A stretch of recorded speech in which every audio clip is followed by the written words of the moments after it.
Whenever I hear this reading, I feel a little sorry for Peter.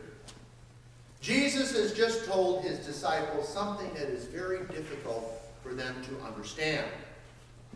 And when Peter stands up and objects, when he speaks out against the injustice and the unsenselessness of what he has just heard, he gets slammed by the very person he desires the most to protect. See, Peter knows that if Jesus is to save Israel, he can't do it if he's dead. So Peter saw it as his responsibility to remind Jesus of that fact. But the man of love, the man who would be king, answers his objection not gently and pastorally, but harshly, forcefully. It seems so uncharacteristic of Jesus. Throughout his earthly ministry, we listen to Jesus as he calmly tells those who disagree with his point of view, who question his message, who question his motives, to put their trust in God. Even when he calls the Pharisees out, even when he confronts them and calls them hypocrites, he does so in a way that is meant to help them see the error of their ways. So to have Jesus respond to one of his own, one of his insiders, in this way must have just crushed Peter. And it probably kept any of the other disciples from speaking out for fear that Jesus would jump down their throat too. Yet if we look at this from Jesus' point of view, we can understand. The disciples have been with Jesus now 3 years, wandering through the Judean countryside.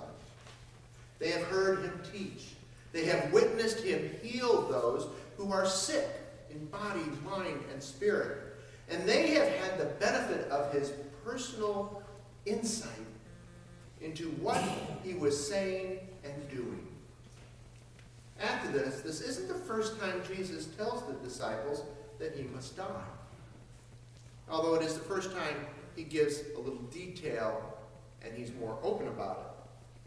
So is it any wonder that we see Jesus getting in their face and telling them bluntly and in no uncertain terms to pay attention to what is going on right in front of them, so that when the times get tough, they can put their trust in God and not themselves.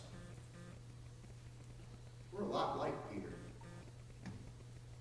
Despite what God tells us, sometimes we think we know better. Especially when we think God is being unfair or asking too much of us. Take, for instance, the question we are asking this Lent. What would you have us do, Lord? If God were to tell us something we don't want to hear, or we think is not quite fair, what is our likely response? We'll reject it. Like Peter will say to God, "You've got to be kidding." Now it's obvious that Jesus thinks saying no to God in this way is a big deal. And that's why we see him after his confrontation with Peter, pulling the crowd together, pulling them closer to explain yet again that when we place our trust in ourselves and not in God, ultimately we fail.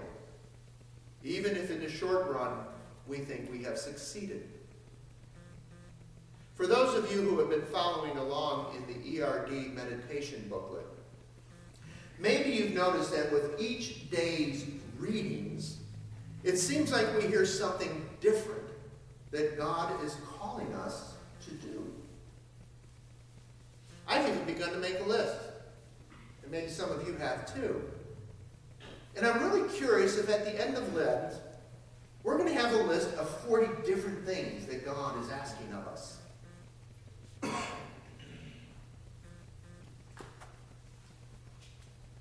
I really wonder, when we see that list, what on there are we going to say to God, "You've got to be kidding"?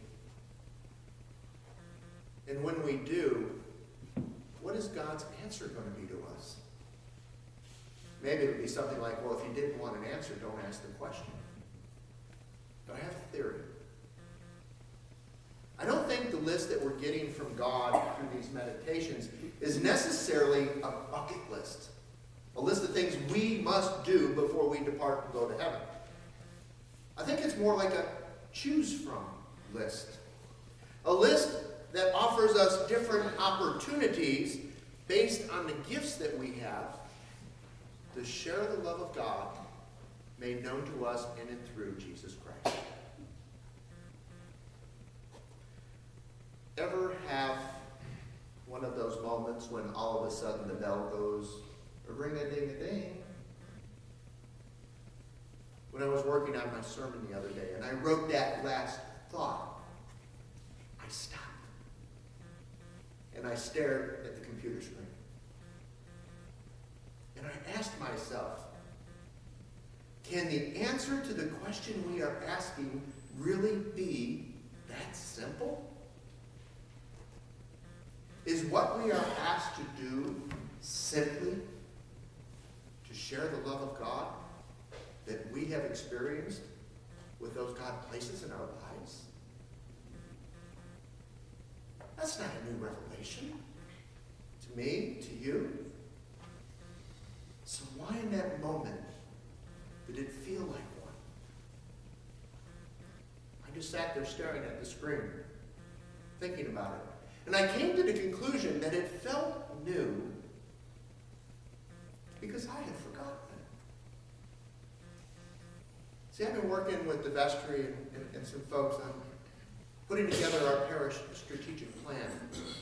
And we've been thinking in grand ways in how we can live into our ministry, our mission that we have posted on the wall downstairs.